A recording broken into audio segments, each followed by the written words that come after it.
Então, ela não é anti-industrial, mas ela pode se considerar pós-industrial. Depois de passarmos pela fase industrialista, né, nós talvez estejamos em condições de olhar para o que vivemos e fazer uma reflexão crítica e ver o preço não contabilizado economicamente que nós pagamos por essa opção. É um preço também espiritual, é um preço psicológico também. E do ponto de vista das conexões nossas com a natureza, é um preço que beira a tragédia, como a gente já está começando a ver. Porque os próximos anos vão ser anos muito complicados. E para finalizar, ele coloca que a ecopsicologia sustenta que existe uma interação sinérgica entre o bem-estar planetário e o bem-estar pessoal. Que o termo sinergia é escolhido deliberadamente, ele tem uma conotação teológica, e a tradução ecológica contemporânea do termo poderia ser: a necessidade do planeta, as necessidades do planeta são as necessidades das pessoas. E os direitos do planeta são os direitos... Aliás, os direitos das pessoas são os direitos do planeta. Então essa foi a provocação do Rossack. Lançando esses 8 princípios, depois lançando um livro que é uma delícia, o livro. Depois vieram vários outros. Esse é um livro fantástico, uma coletânea de artigos chamado Ecopsicologia, Restaurando a Terra e Curando a Mente, né? Onde se aprofunda esse questionamento dentro do campo da psicologia e de outras áreas, né? O termo é ecopsicologia, mas agrega muitas outras vertentes, o que é uma coisa ótima, porque a gente hoje já percebe claramente que as delimitações mais arbitrárias das disciplinas são uma grande ilusão, né? E então, assim, está posta a reflexão, né? Como que a psicologia pode entender nossa relação com a natureza? Que o Rossack chama de uma loucura. Uma loucura que tem várias características, né? Eu falei há pouco da qualidade, da característica mais obsessiva da nossa relação com a natureza, na medida em que o que está feito e não funciona quase que não tem jeito de parar. Vocês conseguem conceber, por exemplo, considerando o fato que a economia centrada no petróleo é a principal causa do aquecimento planetário, vocês conseguem conceber, num curto espaço de tempo, a paralisia dessa indústria? Por que não paralisar? Não só não paralisa, como existem coisas muito complicadas, né? A gente pode ver o que aconteceu agora, guerra do Iraque e outras coisas mais, como a indústria do petróleo domina politicamente, né? Como a gente vai entender isso do ponto de vista psicológico, né? Qual é a necessidade de não fazer o pensamento questionador? Mas usando inclusive artifícios muito questionáveis. Só a guerra já seria por demais questionável, porque vocês já devem ter percebido que sempre que acontece uma catástrofe natural, aparece algum meteorologista, algum cientista dizendo que aquilo não pode ser considerado como consequência das mudanças climáticas, porque não foi provado cientificamente ainda que existem mudanças climáticas decorrentes da atividade humana. Quem não viu isso? Isso sempre me causou espanto, uma certa revolta, porque eu tenho conhecimento de que grande parte da comunidade científica já há décadas tem alertado para isso, há décadas tem alertado para esse fenômeno. Mas sempre aparece lá.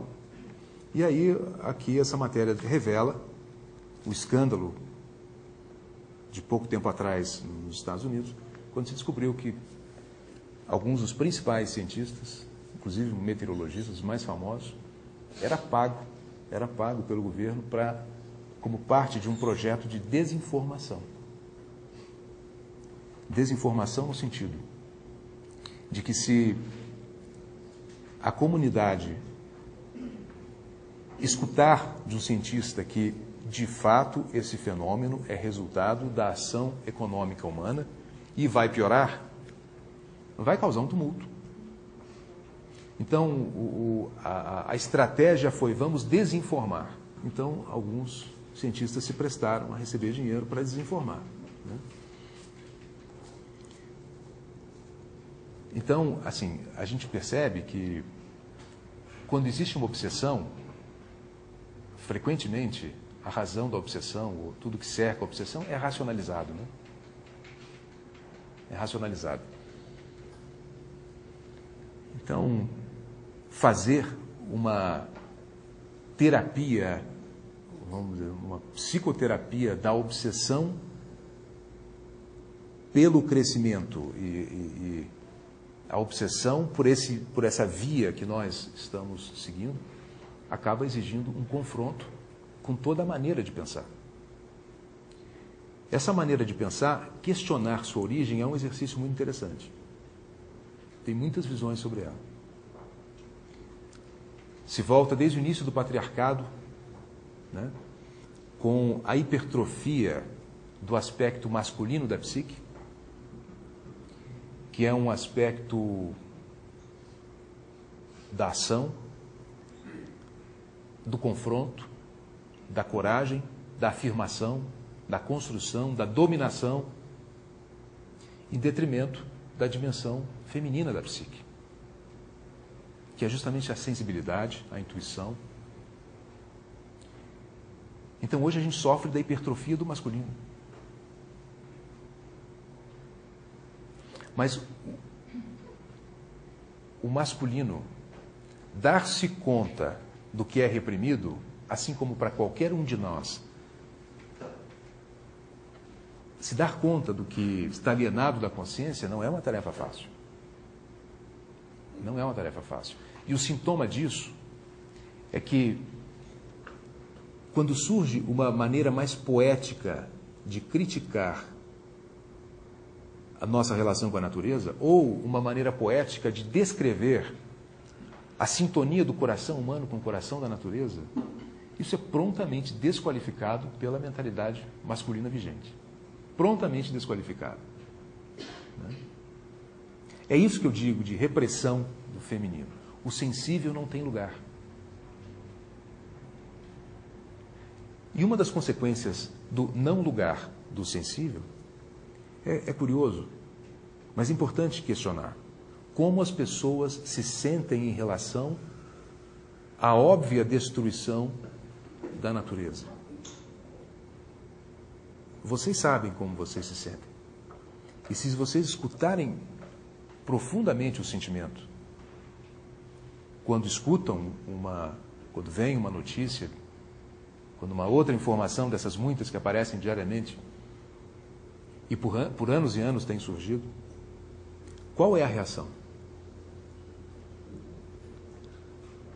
Há uma reação natural, mas muito provavelmente é uma reação também, em alguma medida, reprimida. Cada pessoa reage de um jeito, é claro. Algumas pessoas reagem com uma profunda indignação. Por exemplo, quem conheceu José Lutzenberger, o maior ecologista que o Brasil já teve? Aquele homem vibrava de uma ira santa. Vibrava de uma ira santa. Era um cientista reconhecido no mundo inteiro. Se vocês entrarem na internet e puxarem José Lutzenberger, vocês vão ver centenas de sites fazendo referências a ele. Um homem que vibrava, chorava e morreu de dor. Seu corpo adoeceu no final. Porque ele não retirou da consciência dele o sentimento do que ele via acontecer com os outros seres, vegetais, animais. Mas numa sociedade em que o normal é não considerar como anormal o trucidamento das outras espécies, talvez seja difícil assumir o sentimento de indignação e de dor.